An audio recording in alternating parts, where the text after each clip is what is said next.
بسم الله الرحمن الرحيم ومركل عشيرتيني ku saabsanaa technology-ga maanta waxaan baran doonaa cashir ku saabsan sidee baan ku arki karaa kombiyuutarkayga wifi passwordka internetkaaga passwordka ku xiran sidee baan ku arki karnaa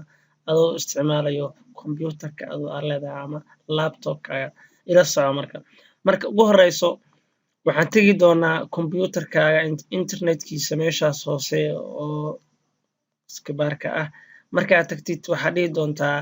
right click markaad dhahdid waxaa kasii dooran doontaa open network and sharing center ku dhufo iyada click ku sii markaad ku dhufatid waxaa kusoo bixi doono windowgan maanta aniga internetka aan ku xiranaa magaciisa waxaa lagu magacaabaa wifi-ga waa markaaga isaga dooro click ku sii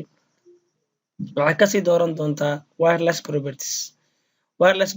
markaad sii doorato waxaa kusoo bixin doono waa markaaga wireless network properties ku leeyahay waxaad kasii dooran doontaa security automatic waa kana network security keygaaga internetkaaga passwordkiisa waa kana kan wey marka waxaan rabaa inaan arko passwordkan hadda lama arkaayo waa dots waa dhibco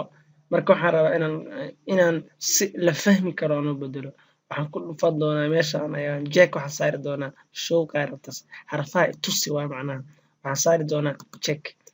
automatic waa kana marka kombiyuutarkayga internet ku xiran passwordkiisa waa sidaas cashirkan waxaan ugu talagalay inaad u isticmaashid for academic purpose fadlan internetyada kombiyuutarada kale ama internet cafe markaad tagtid oo kombiyuutarkaaga la geliyo passwordkaada fadlan ha u dhicin passwordka arkin ka bacdina si ogolaansho la-aana networkaas internet cafe-ka ha u isticmaalin intaas ayaan kusoo koobi doonaa. السلام عليكم ورحمة الله تعالى وبركاته.